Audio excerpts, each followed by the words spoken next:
जय श्री ओम नमस्ते नमो अरिहन्ताणं नमो सिद्धाणं नमो आयर्याणं नमो वज्रायाणं नमो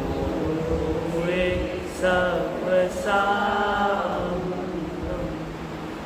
मंगलं भगवान् वीरो मंगलं गौतमो गणी मंगलं कुन्दकुन्दार्यो जैनधर्मोऽस्तु मंगलं सर्वमङ्गलमाङ्गल्यं सर्वकल्याणकारकं प्रधानं सर्वधर्माणां जैनं जयतु शासनं जैनं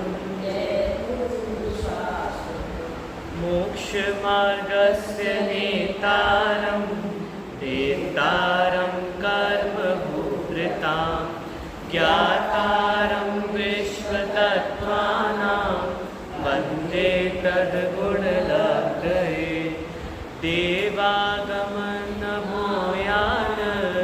श्यामलादिविभूतया माया विश्वपि दृश्यन्ते नातस्त्वमसि नो महान्। बस देवागम स्तोत्र की चर्चा हमारी चल रही थी। कल हमने पहली और दूसरी कारिका का अर्थ समझा था। इसको एक बार रिवीजन करते हुए आगे की तीसरी और चौथी कारिका हम पढ़ते हैं। तो 1 से लेकर 4 तक की कारिकाओं में उन्होंने समझाया है कि आप्त कौन नहीं होते, आप्त की महानता किसमें नहीं होती है, और 5, 6 और 7 में उन्होंने सर्वज्ञ की सिद्धि की। 5वीं जो कारिका है, 5वीं कारिका, तो मूल सर्वज्ञ सिद्धि अर्थात सर्वज्ञ होते हैं इसके अस्तित्व की सिद्धि की। और फिर आगे कहा कि वो सर्वज्ञ जो है वो ही अरिहंत भगवान है, वो ही वीतरागी है, इस बात की सिद्धि उन्होंने आगे की। ठीक है, तो इस प्रकार उन्होंने सर्वज्ञत्व सिद्धि और विशेष सर्वज्ञत्व सिद्धि अर्थात अरहत सर्वज्ञ सिद्धि आगे उन्होंने बढ़ाई। कल हमने देखा कि आचार्य समंतभद्र देव पहली ही कारिका में कहते हैं कि हे भगवान, मैं आपके दरबार में आया हूँ, आप लोगों को मोक्ष का मार्ग बताते हो, तो इसमें कौन सी बड़ी बात है? या इन द सेंस आप ऐसा कहो कि हम आपकी पूजा क्यों करें, हम आपके चरणों के सामने क्यों रहें? क्या इसकी वो है गारंटी कि आपने जो मोक्ष मार्ग बताया है वही मोक्ष मार्ग सत्य है? इसकी क्या गारंटी है? आज के ज़माने में लोग टीवी ब्रिज की गारंटी नहीं लेते हैं, और यहाँ मोक्ष मार्ग की गारंटी कौन लेने वाला है? कौन बताएगा कि ये भगवान ने जो मोक्ष मार्ग बताया है, सम्यक दर्शन ज्ञान चारित्राणी मोक्ष मार्ग, ये सत्य है? इसकी क्या गारंटी है? पहला प्रश्न। तो आप क्या कहोगे? आपके पास क्या उत्तर है? कोई उत्तर नहीं, क्योंकि ये हमारा मत है कि हम जिस मत के हैं हम उस मतावलंबी कहलाते हैं। अब हम जैन मती हैं तो हम जैन मतावलंबी हैं, मतलब कि हमारे मत में जो कहा है वो हमारे लिए सत्य है। परंतु उनका ये कहना था कि सिर्फ मत के दायरे में हम जैन धर्म को सीमित नहीं कर सकते, या उसकी सत्यता की सिद्धि कि जैन धर्म है ये सत्य है, उसकी सत्यता की सिद्धि ऐसे नहीं कर सकते। तो उन्होंने सबसे पहले सिद्धि की कि जो ये भगवान है, ठीक है, इसके लिए आपने वो पढ़ा होगा अपूर्व अवसर नहीं, जो युगल जी द्वारा कृत है, मैं कौन हूँ आया कहाँ से, अपूर्व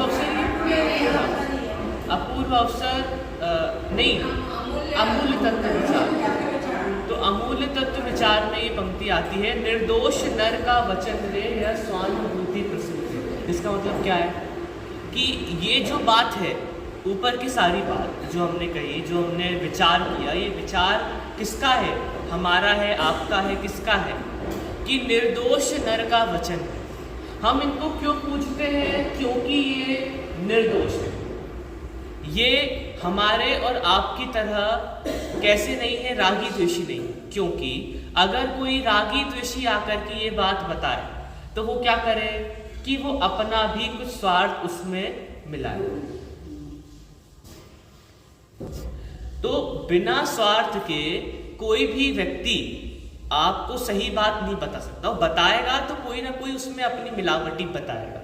तो जैसे रत्न शास्त्राचार्य में आता है दिग्ध्वनि कैसे गिरती है कि वो भव्यों के पुण्य के वजह से गिरती है। इसमें भगवान का क्या है? कुछ अपना है क्या कि यहाँ के लोग अच्छे हैं तो यहाँ मैं सुनाऊं और यहाँ के लोग खराब है तो यहाँ नहीं सुनाऊं। ये तो जीवों के स्वयं के पुण्य के उदय के अनुसार होता है, वो बन जाता। तो इसलिए यहाँ पर ऐसा कहा है कि ये जो भगवान है, ये भगवान कैसे हैं? ये भगवान है निर्दोष, और निर्दोष नर है, इसलिए इनका वचन ही उपादेय ग्रहण करने योग्य। अगर यहाँ पर कोई उनकी जगह पे रागी द्वेषी व्यक्ति आ जाता तो फिर हम उनकी बात नहीं मान सकते। तो पहली बात इनकी महानता इसलिए क्योंकि ये निर्दोष है, ये वीतरागी है, इसलिए वीतरागी द्वारा कथित मार्ग होने से ये मार्ग सही है। अब हम मार्ग की सिद्धि कर रहे हैं, उनके द्वारा बताया गया तब तो सही क्यों है? क्योंकि वो व्यक्ति सही है। पहला अपन ने अब जैसे अपने को बताना है कि भाई ये एक स्कीम निकली है, 1000 रुपए दो और 2000 रुपए लो, तो है किसने निकाली? तो अब आपको यदि ये बात सिद्धि हो जाए कि ये व्यक्ति प्रामाणिक व्यक्ति है, इस व्यक्ति ने ये स्कीम निकाली है, समझ लो कोई बहुत प्रामाणिक व्यक्ति जब हम आपसे परिचित है और वो सही है, बिल्कुल अच्छा व्यक्ति है, कभी घोटाला नहीं करता, उसके द्वारा निकाले गए स्कीम, तो हम क्या भरोसा कर लेंगे कि भाई ये व्यक्ति सही है तो इसके द्वारा कही गई बात भी ऐसे ही कि अरिहंत भगवान सही है तो इनके द्वारा कही गई सारी बातें, वो मोक्ष की बात हो, ये इस जगत की बात हो। क्योंकि हमने और आपने कहाँ जाके जम्बूद्वीप देखा है, हमने और आपने कहाँ जाकर 3 लोक का नक्शा देखा है, लेकिन फिर भी हम इस बात पर श्रद्धा करते हैं कि 3 लोक ऐसा ही है पुरुषा का, क्योंकि ये दिग्ध्वनि में आया। अब भगवान कोई जानबूझ के गलत तो बताएंगे नहीं, क्यों नहीं बताएंगे? क्योंकि वो रागी द्वेषी नहीं है, उनके राग द्वेष का अभाव हो गया है, वो वीतरागी हो गए हैं। ये फिलॉसफी है, ठीक है।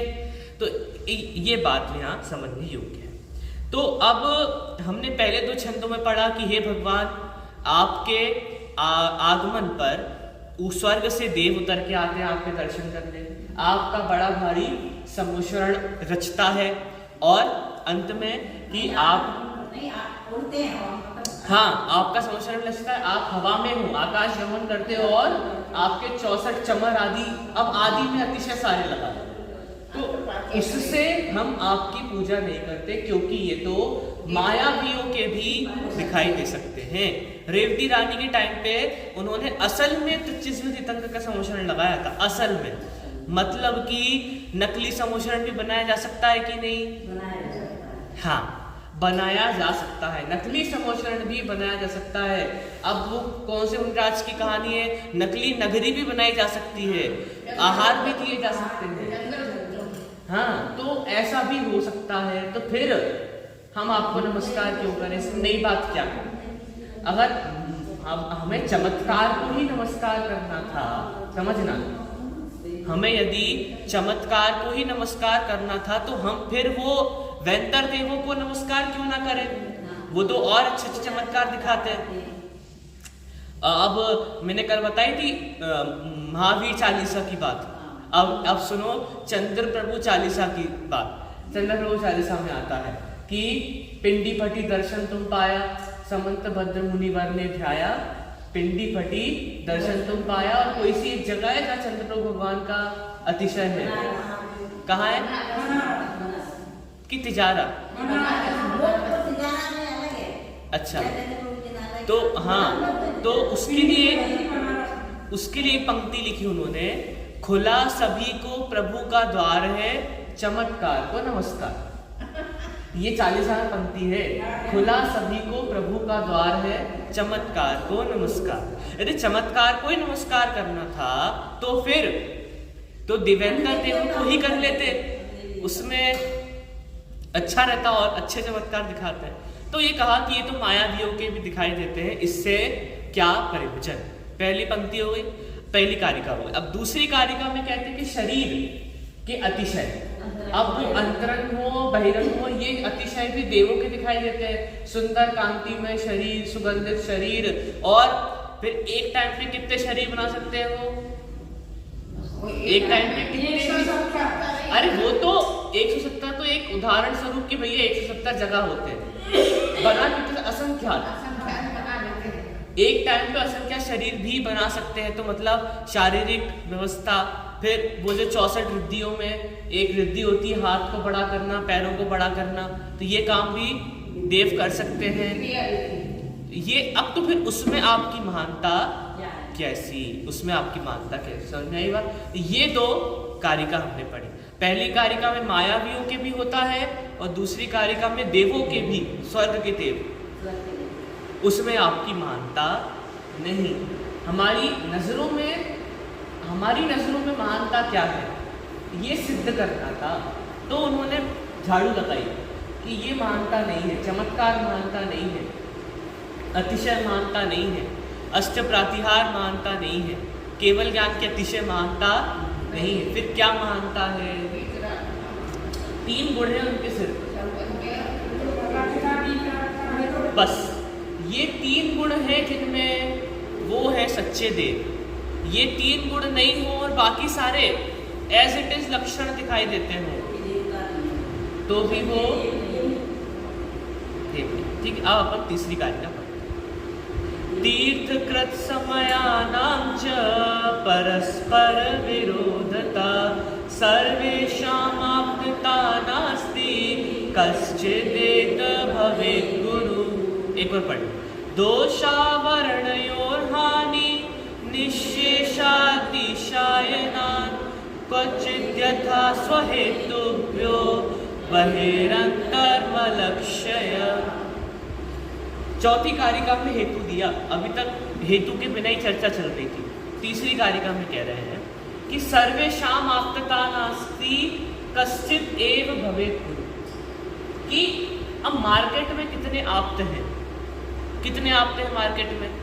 एक हमारे आप्त हैं, एक अब उस समय की बात करें तो कपिल, पतंजलि, फिर महर्षि, उनके बौद्ध हो गए। तो ये सब इतने सारे आप तो एक ही जगह पे घूम रहे हैं, तो सब आप तो हो सकते हैं क्या? या तो आपका मत सही होगा, या इनका मत सही होगा, या हमारा मत सही होगा। चारों पांचों में कोई एक ही तो आप तो हो सकता है, सब तो आप तो हो नहीं सकते भीड़ में। यही पंक्ति का अर्थ है सर्वेषाम् आप्तता नास्ति, सभी आप्त नहीं हो सकते। कश्चित एव भवेत् गुरु, कोई एक ही गुरु हो सकता है, कोई एक ही गुरु हो सकता है।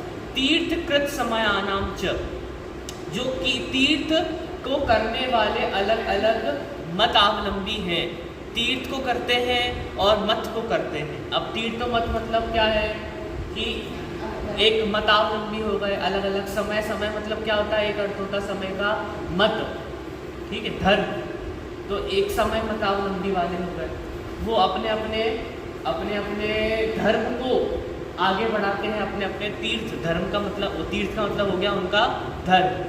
तो उनके धर्म को करने वाले ऐसे मत, अपने अपने धर्म की बात बताने वाले ऐसे मत परस्पर विरोधतः, आपस में ही विरोधी दिखाई दे रहा। एक कह रहा है कि जगत नित्य है, एक कह रहा है कि जगत अनित्य है। तो परस्पर में ही विरोधी दिखाई दे रहे हैं आप सब। एक बौद्ध है, एक कपिल है, एक कोई है, तो एक शिव है, एक ब्रह्मा है। तो अब क्या किया जाए? सर्वेषाम् आप्तता नास्ति, सभी आप्त तो नहीं हो सकते। कश्चित एव भवेत् गुरु, वो चालू कर दो। कश्चित एव भवेत् गुरु, कोई एक ही गुरु। ठीक है, चल आगे पढ़ लो, अब बात में करना। तो कोई एक ही गुरु हो सकता है। अब देखो मैं अर्थ पढ़ रहा हूँ, आप लोग सुन लो, और जिनके पास लाइट है वो पढ़ लो। देखो, हे भगवान, नहीं तीसरा वाला पढ़ना है। हाँ, आगम के आधार एवं धर्म तीर्थ को चलाने वाले, आगम के आधार और धर्म तीर्थ को चलाने वाले मतलब क्या है? 2 चीजें हैं। एक तो उनका आगम मतलब उनका जो भी शास्त्र है, वाणी है, वो उनके शास्त्र हो गए। और दूसरा कह रहे हैं धर्म तीर्थ को चलाने वाले ऐसे गुरु उनके। तो आगम के आधार एवं धर्म तीर्थ को चलाने वाले होने से भी आपकी महानता सिद्ध नहीं होती, क्योंकि शास्त्रों को बताने वाले और संप्रदाय पंथ रूप तीर्थों को चलाने वाले अनेक हैं। कहने का तात्पर्य क्या है? आप आगम को चला रहे हो, आप धर्म तीर्थ का प्रवर्तन कर रहे हो, हितोपदेशी हो रहे हो, तो भी अब आप उसकी भी उसमें वो मानता नहीं। क्यों नहीं है? क्योंकि और बातें और मतावलंबी भी हैं जो अपने अपने धर्म का प्रमोशन कर रहे हैं और अपने अपने धर्म की बात बता रहे हैं, उसमें भी फिर आपकी मानता नहीं है। मतलब आपकी मानता हम गिन रहे हैं ना, तो ये मानता भी नहीं है कि आपने धर्म तीर्थ चलाया या आपने तत्व को बताया। तत्व तो वही बता रहे हैं, आप 7 बता रहे हो तो 25 बता रहे, कोई 6 बता रहे, कोई 7, ऐसा। ठीक है, तो बताने वाले और संप्रदाय पंथ रूप तीर्थों को चलाने वाले अनेक हैं, तो उन सबके वचन प्रायः परस्पर विरोधी हैं। परस्पर विरोधी वचनों वाले सब तो आप्त हो नहीं सकते, उनमें से कोई एक ही आप्त हो। अब हम यहां से यहां तक आए, ये वाली लाइट बंद कर दो ना। अब हम कहां से कहां तक पहुंचे? पहले हमने कहा कि आप महान नहीं हो, किन किन चीजों के लिए? इन चीजों के लिए। फिर अपन आगे इस बात पे आए कि सब आप्त नहीं हो सकते, कोई एक ही आप्त होगा। अब हम इस पॉइंट पर आए, फिर हम आगे आगे बताएंगे कि आप्त होता है और वो आप्त हमारे अरिहंत है। ये ट्रैक पकड़ेंगे। ठीक है, अभी हमने क्या बताया? सब आप्त तो हो नहीं सकते, कोई एक ही होगा ना भगवान। अब ये लोग तो क्या कहते हैं? सब भगवान है, मतलब ये भी भगवान है, ये भी सही, तुम भी सही, तुम भी सही, सब भगवान है। तो ये बात लागू नहीं होती कि तुम भी सही, तुम भी सही। कोई एक ही भगवान होगा ना। मार्केट में जब 6 मंदिर हैं तो 6 में से कोई एक ही मंदिर। उनकी मान्यता क्या है? क्योंकि भारत है, भारत को सेकुलर कहा जाता है। सेकुलर मतलब क्या होता है? कि सारे धर्मों को मतलब रखता है, कोई एक धर्म का कोई विरोध नहीं कर सकता। मतलब हमें सारे धर्म स्वीकार है, भारत का नीति रीति है, क्योंकि भारत स्वतंत्र देश है। तो ऐसा कहने पर क्या सिद्ध हुआ? ऐसा कहने पर ये कहते हैं कि सारे भगवान एक हैं, वो ईश्वर अल्लाह हो, वो जो भी हो, सब एक है, सबका मालिक। तो ये वाली भी मान्यता होती है। परंतु यहाँ कह रहे हैं कि सब आप्त नहीं हो सकते, कपड़े वाला आप्त हो और बिना कपड़े वाला भी आप्त हो, ऐसा तो कोई एक ही आप्त होगा। अभी हम इस बात पर आए। ठीक है, समझ में आ गई तीसरी कारिका कि तीर्थकृत समयानम च परस्पर विरोधता, कि आगम को करते हैं और धर्म को चलाते हैं, ऐसा होने पर भी परस्पर में विरोधी है वो। सर्वेषाम आप्तता नास्ति, सारे आप्त नहीं हो सकते। कश्चित एव, कश्चित एव मतलब कोई एक, कश्चित एव भवेत् गुरु, कोई एक ही गुरु हो सकता है। भवेत् मतलब हो सकता है, एव मतलब ही, कश्चित मतलब कोई एक ही गुरु हो सकता है। देखो चौथी कारिका अपन ने पढ़ी ली है, ये क्या कह रहा है? अब चौथी कारिका में आया है कि वो गुरु कौन होगा, वो कौन है जिसको हम आप्त कह सकते हैं, या किसमें ऐसी योग्यता है जो जिसमें आप्तत्व हम ढूंढ सकें। तो इसके लिए उत्तर एक यही है कि राग का पूर्ण अभाव, अत्यंत अभाव और ज्ञान की अत्यंत वृद्धि जहां पाई जाए। क्योंकि वो आप्त जो हो, अगर वो छल कपटी हो, अगर वो करता हो, क्या पार्शियलिटी क्या कहेंगे हिंदी में, भेदभाव, कि ये हमारे मत वाले हैं इनको तो मैं समझाऊं, ये हमारे मत वाले नहीं है इनको मैं क्यों समझाऊं, इनको मैं नर्क का रास्ता बताऊं, इन्होंने मेरे गले में सांप डाला था, मैं इसको आशीर्वाद कैसे दूं, इसको तो मैं मोक्ष मार्ग का नहीं बताऊंगा, इसको मैं नर्क मार्ग बताऊंगा, श्राप देता हूं। तो ये वाला पॉइंट चलेगा यहाँ पर। आप्तों में इनके आप्त तो ऐसे हैं कि इनकी कहानियों में इनके ही आप वरदान देते हैं और फिर उसी वरदान से परेशान होते हैं। शिव जी ने वरदान दिया कि तुम जिसके ऊपर हाथ रखोगे भस्म हो जाएगा, और फिर वो बंदा वो शिव जी के ऊपर ही हाथ रखने दौड़ रहा और शिव जी भाग रहे हैं। अब ये कॉमेडी नहीं है तो क्या है? तो अब ये विचार, तो यही बात चौथी कारिका में कही है कि जिसके राग का अत्यंत अभाव हो या अत्यंत मंदता हो राग की, ताकि वो भेदभाव ना कर सके, ताकि छल कपट ना कर सके, ताकि उसके वचन निर्दोष हो। निर्दोष वचन हम किसके मानते हैं? जो बहुत सरल होता है, जिसमें राग द्वेष नहीं होता। क्योंकि रागी द्वेषी व्यक्ति कैसा होता है? छल कपटी। हम उसको क्या मानते हैं? क्या जगत में भी छल कपटी पूज्य नहीं होता? क्यों नहीं होता छल कपटी पूज्य? क्योंकि वो कभी कुछ कह रहा है, कभी कुछ कह रहा है। आज कह रहा है कि अरे सम्यक दर्शन ज्ञान चारित्र मोक्ष मार्ग, कल कह रहा है मिथ्या दर्शन ज्ञान चारित्राणि मोक्ष मार्ग। तो आप कैसे मानोगे? आपसे कहा कुछ, आपसे कहा कुछ, आपसे कहा कुछ, तो वो कैसे संभव हो सकता है? ठीक है। अब वो डरता हो जीवों से कि ये गुंडा आया मेरे सामने, अगर मैं इसको सही, जैसे अब जैसे कोई बड़ा सेठिया बैठा है तो उसके मन की बात बोलेगा। हाँ, सेठिया बैठा और यही पैसे दे रहा पूरा मंदिर बनाने का, 10 करोड़ रुपए इसके घर से आ रहे हैं और ये ऊपर बैठा है और टोक रहा है या कोई गलत बात कह रहा है कि मतलब मैंने कहा कि समझ में आया, आपसे कहा समझ में आया, तो बोले हाँ, तो मैंने पूछा क्या समझ में आया, तो उसने बता दिया मंगण हर कुछ, तो फिर हाँ सही है, अच्छा ऐसा बोलेंगे। जो ये बोले कि नहीं गलत है, वो उसकी राग गलती को गलत पता है। इतना बल किसमें था? गुरुदेव जब बैठते थे और बोलते थे कि सेठिया पैसा धूल है, क्या करेगा? उसी के पैसे से मंदिर बनना है एक दिन बाद, और उसी के पैसे को बोलता है क्या है? धूल है, छोड़ दे इसको, नरक में जाएगा, ढोर है तू, ऐसा बोलते थे।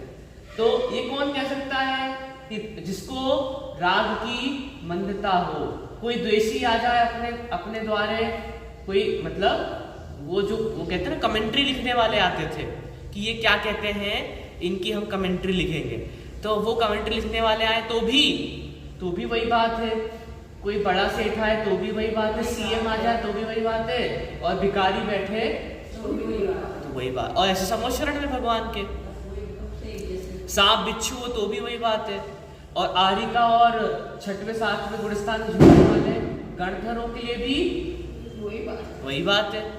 तो ये होता है राग की अति मंदता। अब देखो चौथे श्लोक में कह रहे हैं दोषावरण योर हानि निशेषा अतिशायना। अतिशायन हेतु दिया है, अतिशायन मतलब अतिशय रूप से, तीव्र रूप से, क्या हो कि दोष और आवरण की हानि हो। दोष और आवरण की हानि मतलब क्या? नहीं, हाँ कह सकते हो, देखो सही है, 18 दोष का हो तो 18 दोषों में वो आपके मोह राग द्वेष सब आई जाए, तो ऐसे दोषों से जो रहित है। और आवरण में क्या आ गए? कर्म, तो ज्ञानावरण आदि कर्मों से जो रहित है और राग द्वेष आदि दोषों से जो, तो इसका कहने का तात्पर्य है कि दोष और आवरण की अतिशय रूप से हानि हो। हानि मतलब नंदता, अतिशय मतलब तीव्रता से, तीव्रता से जो दोष और आवरण की हानि हो, ठीक है। निशेष मतलब कुछ भी ना बचे, ठीक है, पूरी तरीके से निशेष हानि किसकी? और अरे चौथे गुण स्थान राग द्वेष छूट जाता है। अरे तो दोषों में राग द्वेष नहीं आता, 18 दोषों में राग द्वेष के नाम नहीं आते। फिर अरे रति अरति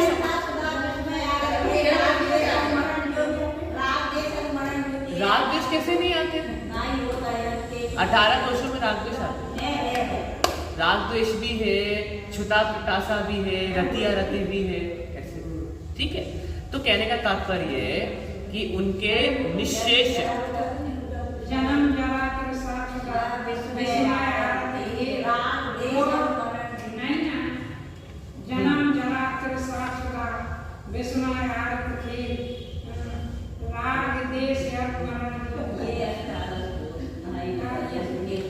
ठीक है, हो गया।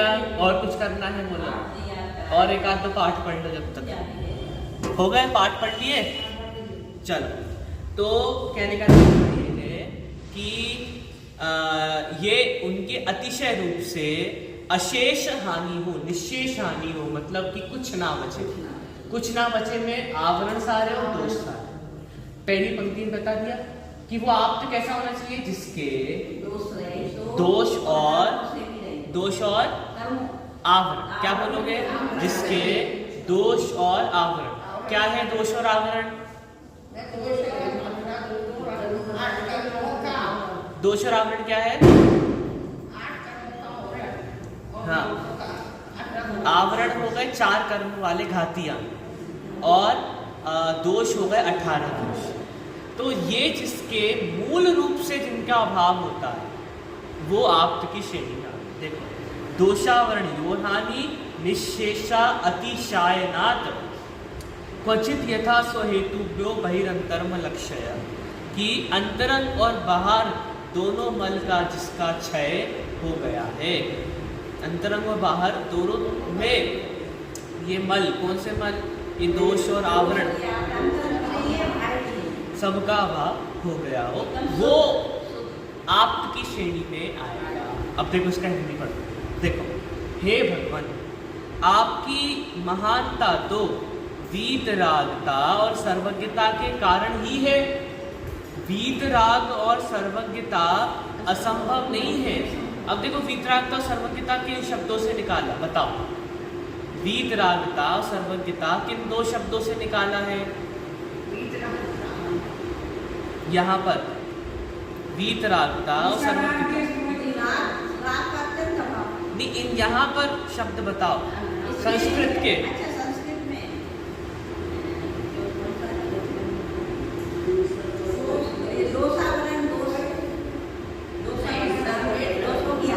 देखो कि दोष का अभाव हुआ तो वीतरागता आई, दोष का अभाव हुआ तो वीतरागता आई, आवरण का अभाव हुआ तो सर्वज्ञता आई।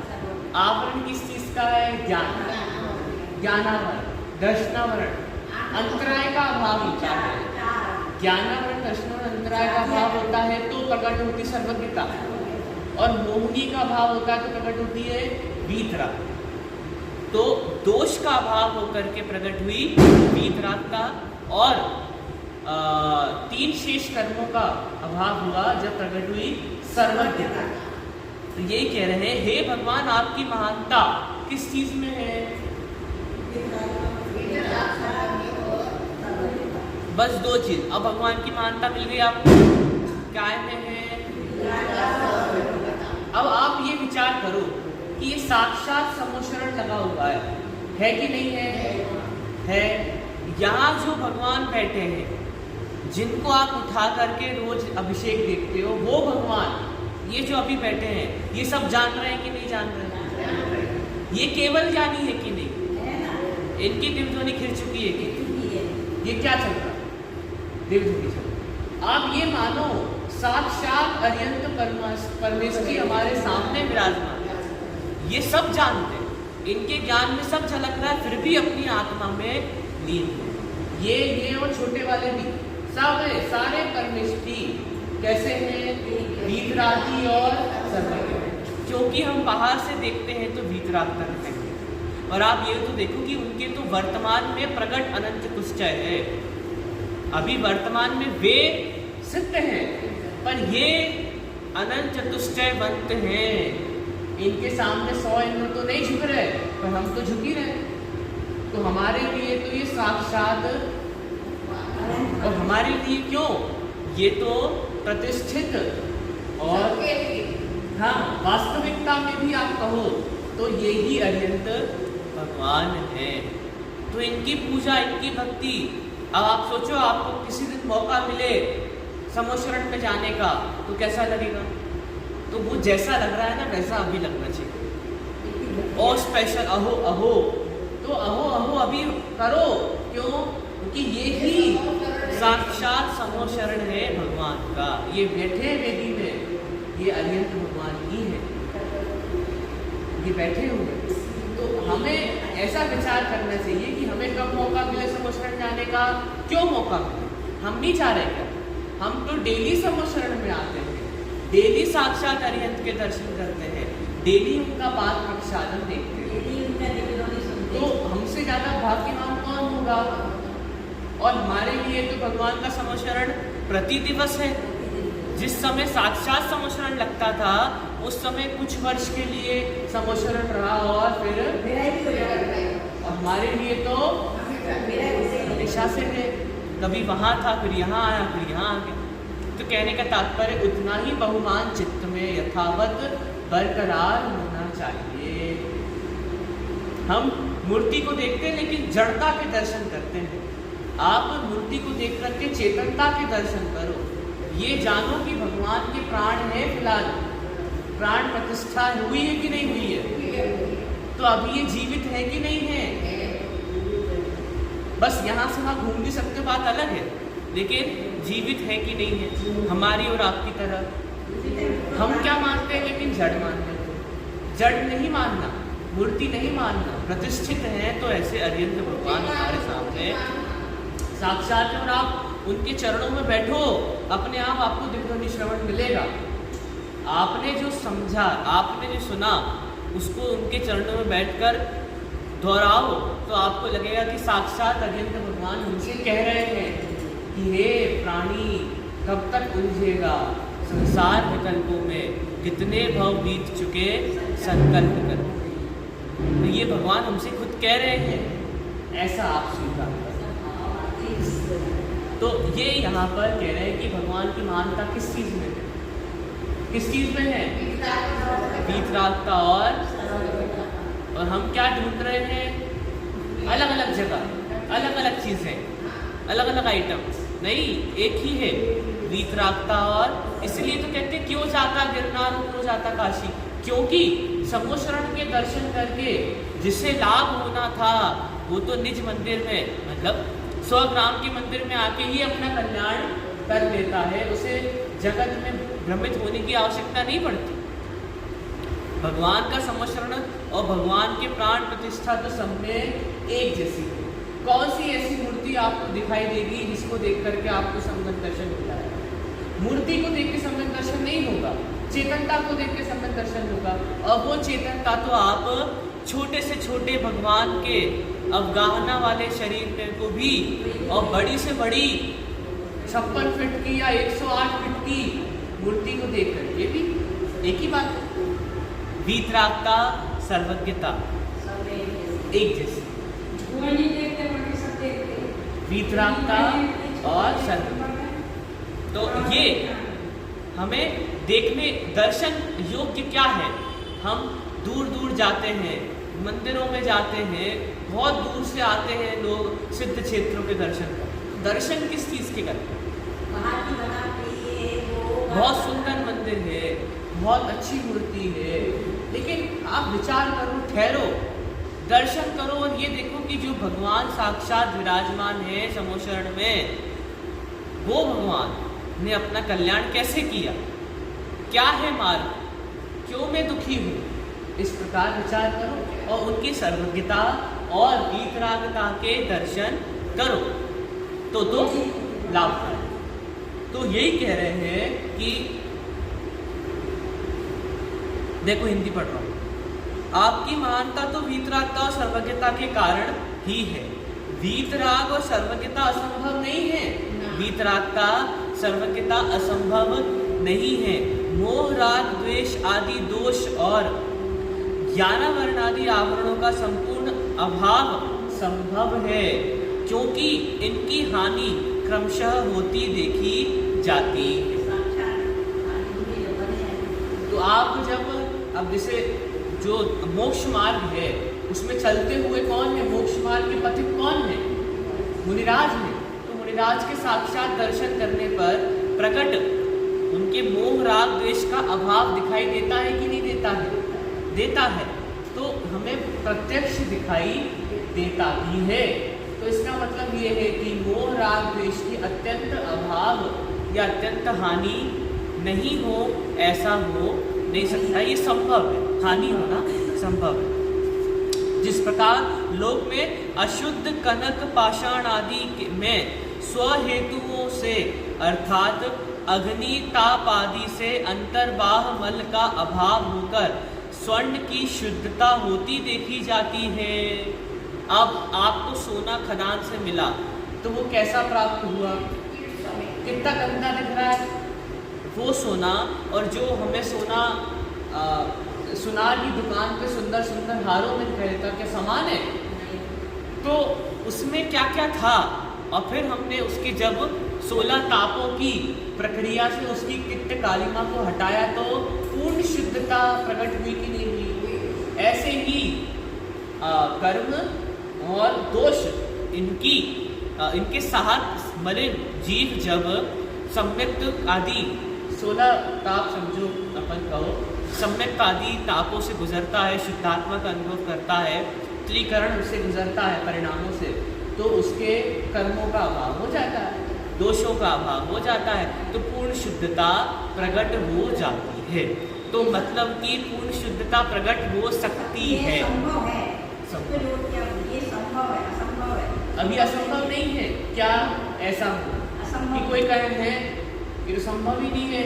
क्या चीज़ आप जो कह रहे हैं नहीं है, और ये साक्षात उसके उदाहरण है। ठीक है, चलो।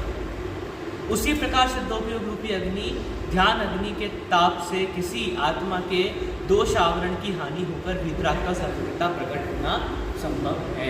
अपन थोड़ा लेट शुरू किया था, 5 मिनट और ले लेना। देखो 5वां और ले। सूक्ष्मांतरित दूरार्था प्रत्यक्षा कस्यचित् यथा अनुमेयत्तो ज्ञाति रीति सर्वज्ञ संस्थिति। अब यहाँ पर सर्वज्ञ सिद्धि, सर्वज्ञ संस्थिति अर्थात सर्वज्ञत्व की सिद्धि की गई। अपन ऊपर कहा वीतराग का सर्वज्ञता संभव है, तो अब ये कह रहे हैं कि वो सर्वज्ञता भी किसी जीव के पाई जा सकती है। फिर उसके आगे कहेंगे वीतरागता भी है, और वो जिसमें है वो आर्यन, वो ही सच्चे चले। ठीक। अब यहाँ पर आप्त शब्द का प्रयोग किया है। आप्त शब्द मूल दार्शनिक शब्द है।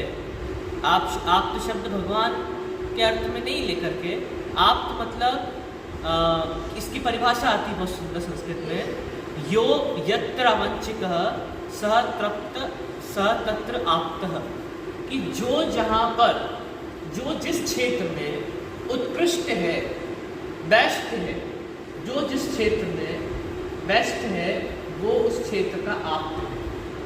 ये उसकी पंक्ति का अर्थ है। तो ऐसा यहाँ पर धर्म के क्षेत्र में आप्त कौन होंगे? वो। ठीक है। अब यहाँ पर कह रहे हैं अब ये सर्वज्ञत्व की सिद्धि की जाए, तो अब यहाँ पर सर्वज्ञता की सिद्धि करेंगे, और सर्वज्ञता की सिद्धि करके ये कहते हैं कि फिर जो प्रश्नोत्तर चलता हो बता। देखो उसका सीधा अर्थ ये है श्लोक का कि एक अपने 6 सामान्य गुणों में से एक गुण होता है प्रमेयत्व। उसका काम क्या है? किसी न किसी के ज्ञान का विषय बनेगा। तो वही प्रमेयत्व गुण का यहाँ पर नाम दिया है अनुमेयत्व। अब प्रमेयत्व मतलब किसी न किसी के ज्ञान का विषय बने, तो अनुमेयत्व मतलब किसी न किसी के अनुमान का विषय बने। समझ में बात? अब यहाँ पर कह रहे हैं कि 3 प्रकार से दूरी देखी जाती है, 3 चीज़ों से दूरी देखी जाती है। सबसे पहला सूक्ष्म। सूक्ष्म मतलब होता है द्रव्य रूप से दूरी होना, मतलब कि द्रव्य रूप से दूरी मतलब हमसे सूक्ष्मतम अणु कितना दूर है, हमें उसकी झलक दिखाई देती है, हमें उसका ज्ञान प्रत्यक्ष हो सकता है? नहीं हो सकता। मतलब कि हम अणु का ज्ञान नहीं कर सकते। तो हमारे ज्ञान से दूर द्रव्य में सबसे दूर कौन है? द्रव्य में सबसे दूर मतलब द्रव्य में सबसे अछूता, जो हमारे ज्ञान तक ना पहुँच पाए, ऐसा कौन है? परमाणु। द्रव्य में देखो, द्रव्य है, क्षेत्र है और काल, तीन चीजें हैं, द्रव्य, क्षेत्र और काल। तो द्रव्यत्व अपेक्षा से परमाणु जो है वो सबसे सूक्ष्म है, सबसे दूर है, हमें वो प्रकट भाषित नहीं है। द्रव्य होगा क्षेत्र। अब क्षेत्र में दूर दूर क्या है? क्षेत्र में दूर है जम्बूद्वीप आदि। क्षेत्र में दूर क्या है? मेरू पर्वत, सुमेरु पर्वत। वो हमारे ज्ञान का विषय हो सकता है क्या? तो हमारे ज्ञान के विषय से क्षेत्र में जम्बूद्वीप और मेरू पर्वत हमारे ज्ञान से दूर। काल में हमसे दूर क्या है? चौथा काल हमारे ज्ञान का विषय बन सकता है क्या? राम लक्ष्मण हमारे ज्ञान के विषय बन सकते हैं क्या? प्रत्यक्ष नहीं बन सकते। तो तीन चीजें पढ़ी, द्रव्य, क्षेत्र और काल। ये द्रव्य, क्षेत्र, काल जो हमारे प्रत्यक्ष ज्ञान का विषय नहीं बन रहा, आपके बन रहा है क्या? नहीं, हमारे बन रहा है। मतलब किसी भी वर्तमान स्थित जीवों के ना द्रव्य, ना क्षेत्र, ना काल हमारे ज्ञान का विषय नहीं बन। प्रत्यक्षा कस्यचित् यथा, लेकिन वो किसी ना किसी के प्रत्यक्ष तो होंगे, क्योंकि उनमें प्रमेयत्व गुण, और प्रमेयत्व गुण क्या कहता है कि ये चीज किसी ना किसी के, हर चीज, हर वस्तु, वो द्रव्य, क्षेत्र, काल, भाव की कितनी ही दूरी हो, लेकिन किसी ना किसी के ज्ञान का विषय तो जरूर बनेगी, ये कहता है। अब ये कह रहे सूक्ष्म, आंतरिक और दूरार्था की अर्थ मतलब पदार्थ, ऐसा पदार्थ जो बहुत सूक्ष्म है, ऐसा अणु। आंतरिक मतलब ऐसा पदार्थ जो काल के अंतर से बहुत दूर है, ऐसा राम लक्ष्मण आदि। और दूर में क्षेत्र से, ऐसा पदार्थ जो क्षेत्र से दूर है, वो हो गया मेरू पर्वत। प्रत्यक्षा कस्यचित् यथा, किसी न किसी के ज्ञान का प्रत्यक्ष तो होगा। अनुमेयत्वात्, अनुमान का विषय होने से। अभी कैसे कहा देखो, इसके लिए इन्होंने उदाहरण दिया है, अग्नि आदि का उदाहरण दिया। अब कैसा है कि आप समझो, किसी पर्वत पर अग्नि जल रही है। अब ये जो विषय, ये थोड़ा न्याय का विषय, अभी तक आपने जो पढ़ा था वो भाव पढ़ा विषय का थोड़ा, अब यहाँ से शुरू होगा न्याय का विषय पूरा, फिर पूरा न्याय चलेगा। अब यहाँ से कह रहे हैं कि अब आपने अनुमान तो नहीं पढ़ा होगा, अनुमान का प्रयोग कैसा होता है कि पर्वतो अयम अग्निमत्वात् धूमवत्वात्, पर्वतो अयम अग्निमानः धूमवत्वात्, मतलब यह पर्वत अग्नि वाला है, मतलब इस पर्वत पर आग लगी है। क्यों? धुआं। इतना समझ आया? यह अनुमान प्रयोग कि यह पर्वत पर आग लगी। आग नहीं दिख रही, आग दिख रही क्या? आग नहीं दिख रही, लेकिन हम उस काले धुएं से या खुशबू से दूर से कह सकते हैं कि आग कहीं ना कहीं तो, ये क्या अनुमान कर रहे हो। तो आपके आग प्रत्यक्ष है क्या?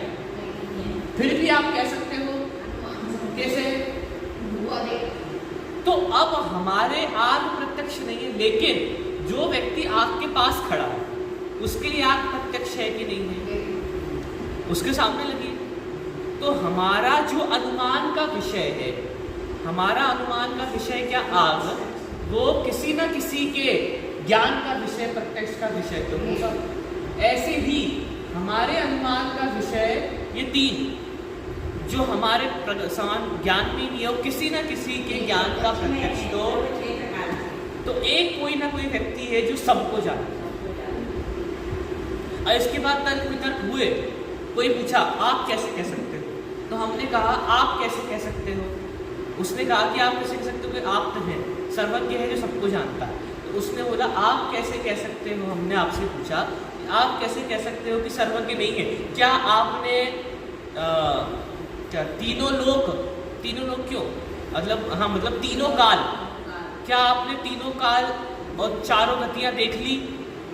वो कहे कि हाँ मैंने तीनों काल और चारों गतियां देख ली, तो बधाई हो, आप ही आप तो। क्या समझ में आया? आपने हमसे पूछा कि क्या गारंटी है कि सर्वज्ञ है, तो हमने कहा कि आप क्यों कहते हो कि सर्वज्ञ नहीं है? क्या आपने तीनों काल में देख लिया जाकर सर्वज्ञ नहीं है? और क्या आपने पूरी तीनों लोकों में जाकर देख लिया सर्वज्ञ नहीं है? तो अगर आपने कहा कि नहीं, तो फिर आप कैसे कह सकते हो? अभी यहाँ नहीं है तो कहीं और होगा, अमेरिका में होगा, आपको थोड़ी देखा।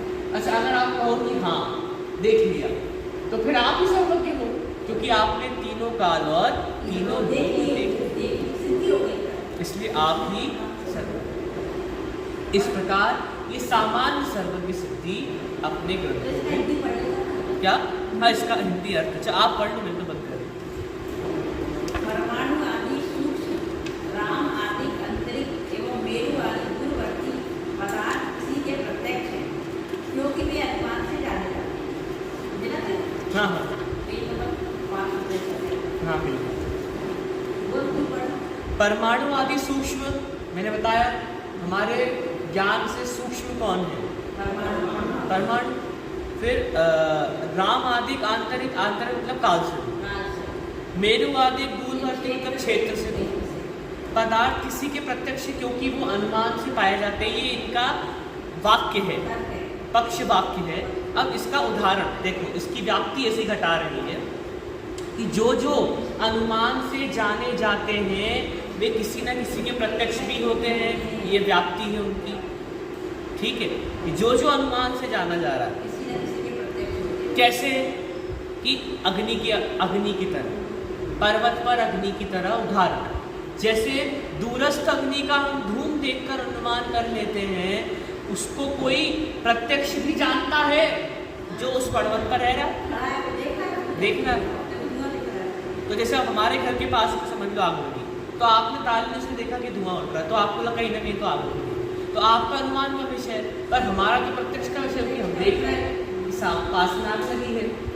तो जो अनुमान का विषय है वो प्रत्यक्ष का विषय भी होगा, क्योंकि अगर अनुमान का विषय नहीं है, अगर आप अनुमान लगा पा रहे हो, जैसे काले बादल है और आपको दिख रहा है कि बिजली चमक रही है, तो अनुमानित कहीं ना कहीं बारिश तो कहीं ना कहीं हो रही होगी, तो कोई देख भी रहा होगा ना, ऐसा तो है नहीं, तो कोई देख भी रहा होगा ऐसा। उसी प्रकार सूक्ष्म अंतर दूरवर्ती पदार्थों को हम अनुमान से जानते हैं, वे कोई उन्हें प्रत्यक्ष भी जान सकता है। इस प्रकार सामान्य से सर्वज्ञ की सत्ता सिद्ध की जाती है, ऐसे कहते हैं सामान्य सर्वज्ञ सिद्धि। अब हम कल पढ़ेंगे कि ये सर्वज्ञ की सिद्धि जो हमने की, यही सर्वज्ञ हमारे अरिहंत इसकी सिद्धि। ये पढ़ा इससे पहले आपने विषय कभी नहीं पढ़ा, थोड़ी पहली बार।